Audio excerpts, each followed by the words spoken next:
The modern, private enterprise economy of Belgium has capitalized on its central geographic location, highly developed transport network, and diversified industrial and commercial base. The first country to undergo an industrial revolution on the continent of Europe in the early 19th century, Belgium developed an excellent transportation infrastructure of ports, canals, railways, and highways to integrate its industry with that of its neighbors. Industry is concentrated mainly in the populous Flanders in the north, around Brussels, and in the two biggest Walloon cities, Liege and Charleroi. Along the Schelin Industrial, Belgium imports raw materials and semi-finished goods that are further processed and re-exported. Except for its coal, which is no longer economical to exploit, Belgium has few natural resources other than fertile soils. Nonetheless, most traditional industrial sectors are represented in the economy, including steel, textiles, refining, chemicals, food processing, pharmaceuticals, automobiles, electronics, and machinery fabrication. Despite the heavy industrial component, services account for 74.9% of GDP, while agriculture accounts for only 1% of GDP. With exports equivalent to over two-thirds of GNP, Belgium depends heavily on world trade.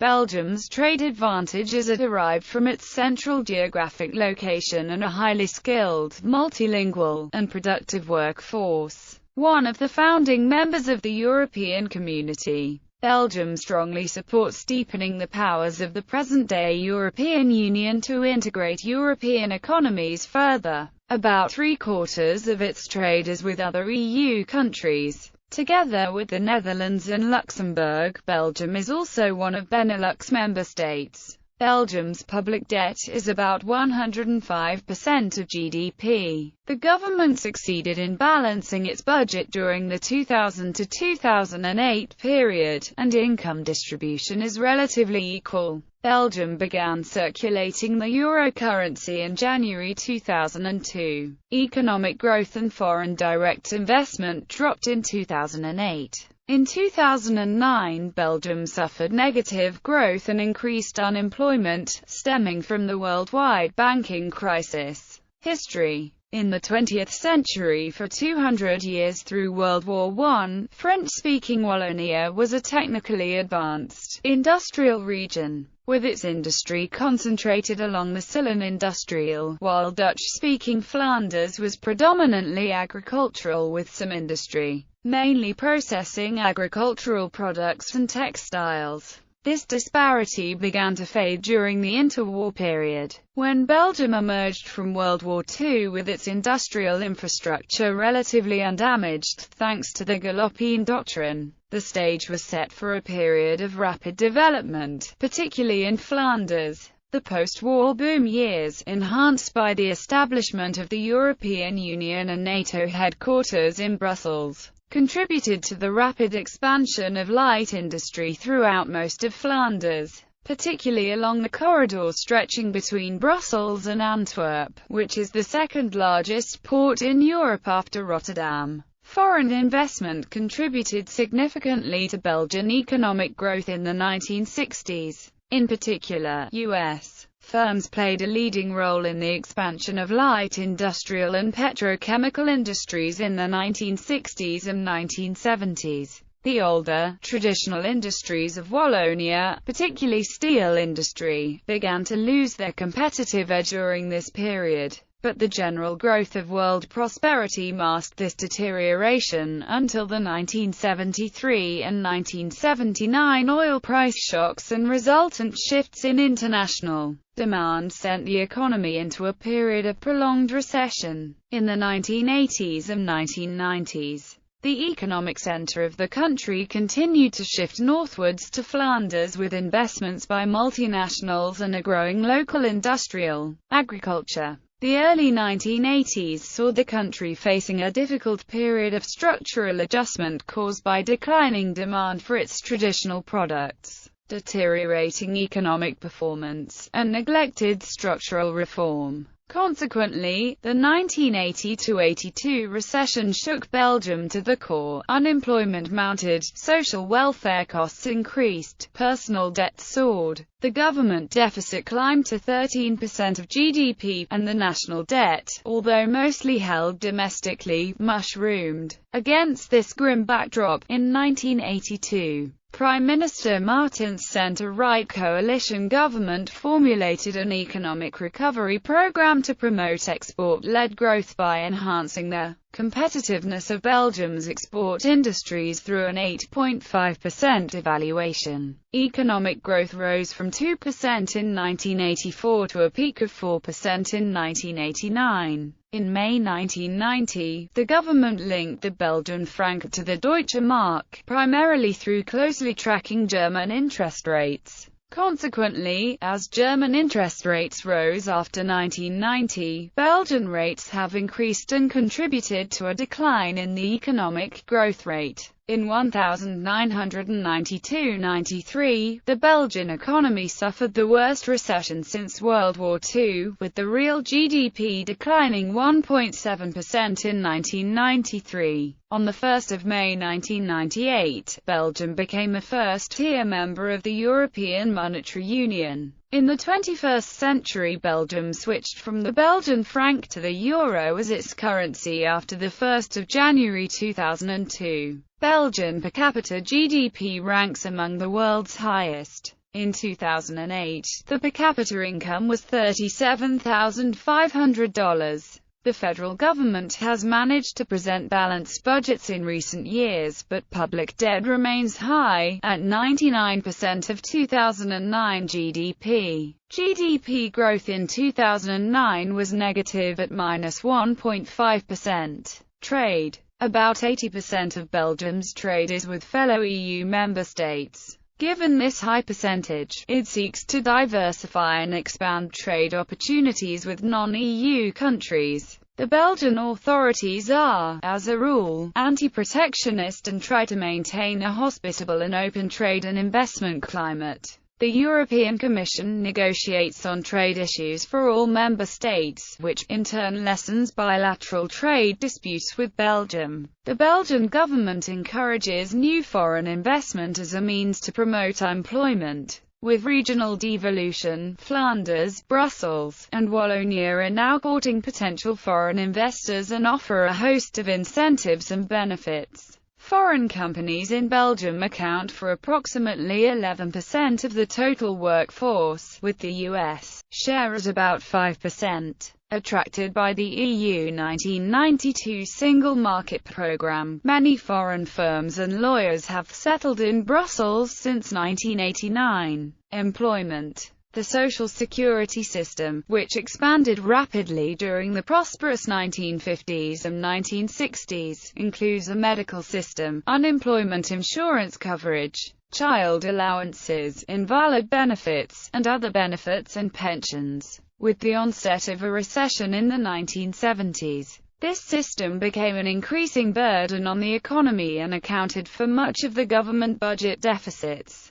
The national unemployment figures mask considerable differences between Flanders and Wallonia. Unemployment in Wallonia is mainly structural, while in Flanders it is cyclical. Flanders' unemployment levels are generally only about half those of Wallonia. The southern region continues a difficult transition out of sunset industries, while sunrise industries dominate in Flanders. Belgium's unemployment rate was 6.5% in 2008. A total of 4.99 million people make up Belgium's labour force. The majority of these people work in the service sector. Belgian industry claims 25% of the labour force and agriculture only 2%. As in other industrialised nations, pension and other social entitlement programs have become a major concern as the baby boom generation approaches retirement. Budget. Although Belgium is a wealthy country, public expenditures far exceeded income for many years, and taxes were not diligently pursued.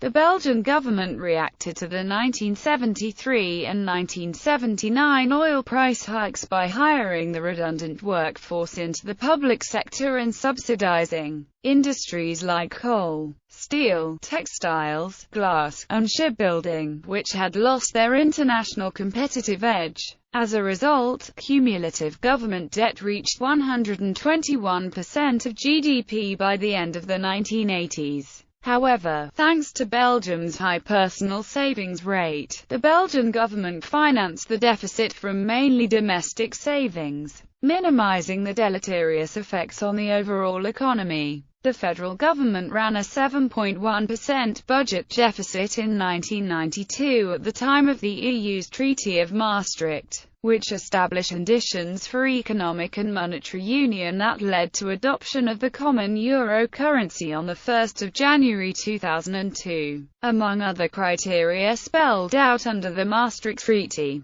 The Belgian government had to attain a budget deficit of no greater than 3% of GDP by the end of 1997. Belgium achieved this, with a total budget deficit in 2001 that amounted to 0.2% of GDP. The government has balanced the budget every year since, until 2009, where it ran a deficit of about $25 billion.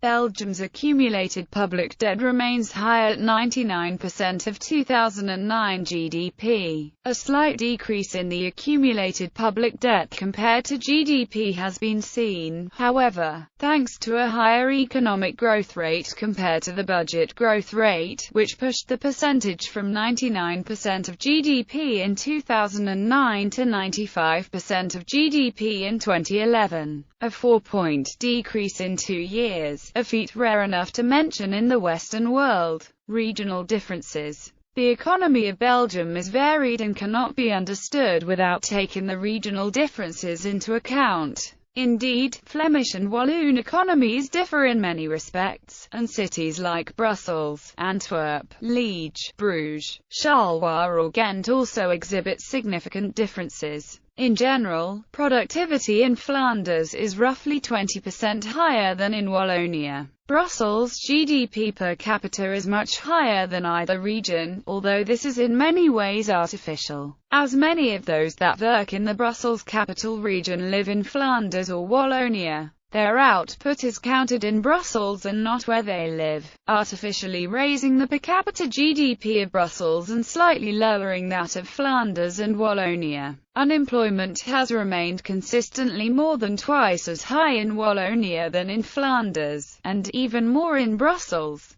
during most of the last 20 years. Brussels being the de facto European capital, its economy is massively service-oriented. It has a number of regional headquarters of multinational corporations. It is also host to a great number of European institutions, in addition to the Belgian federal government, the government of the Flemish community and the government of the French community. Brussels also has many commuters, with 230,000 coming from Flanders, and 130,000 from Wallonia. Much of the success of Brussels is based on the high educational skills of its workforce. As of July 2012, however, the statistical unemployment rate in Brussels was 20.6%. Flanders, the port of Antwerp, was in 2004 the second largest European seaport by cargo volume, and the Antwerp Freight Railway Station accounts for 1/3 of Belgian freight traffic. Antwerp is the first diamond market in the world. Diamond exports account for roughly 1/10 of Belgian exports. The Antwerp-based BASF plant is the largest BASF base outside Germany, and accounts on its own for about 2% of Belgian exports. Other industrial and service activities include car manufacturing, telecommunications, photographic products. The port of Bruges is one of the most important, modern and fastest-growing ports in Europe. It is Europe's largest port for ro-ro traffic and natural gas. It also is the world's largest port for the import and export of new vehicles. Tourism is also a major component of the economy of Bruges. Due to its pristine medieval city centre, Bruges has become a popular tourist destination. Annually, about 2.5 million day tourists visit the city, and in 2007 there were about 1.4 million overnight stays. The port of Ghent, in the north of the city, is the third largest port of Belgium. It is accessed by the Ghent-Ternzen Canal, which ends near the Dutch port of Ternzen on the western Scheldt. The port houses, among others, big companies like ArcelorMittal, Volvo Cars, Volvo Trucks, Volvo Parts, Honda, and Stora Enso. The Ghent University, the second largest university of Belgium by number of students, and a number of research-oriented companies are situated in the central and southern part of the city. Tourism is increasingly becoming a major employer in the local area. Begonias have been cultivated in the Ghent area since 1860. Belgium is the world's largest producer of begonias, planting 60 million tubers per year. 80% of the crop is exported. Wallonia. In the past, Liege was one of the most important steel-making centres in Europe. Starting in 1817, John Cockerell extensively developed the iron and steel industry. The industrial complex of Sararing was the largest in the world, although now a shadow of its former self. Steel production and the manufacture of steel goods remain important.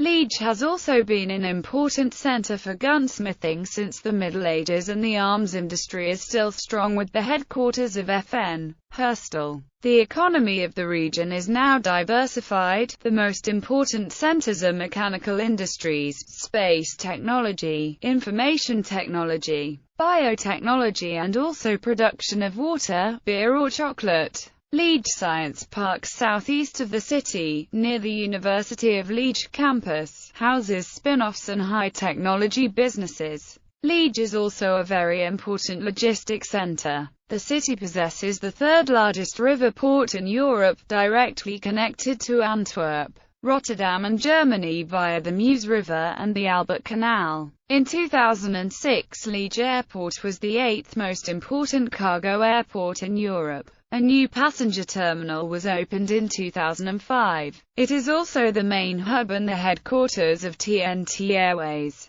Charleroi features an industrial area, iron and steel industry, glassworks, chemicals, and electrical engineering. Charleroi is in the center of a vast coal basin, called Pays Noir. Many slag heaps still surround the city. Charleroi is also known for its publishing industry, with Dupuis, one of the main publishers of Franco-Belgian comics, located in March and L.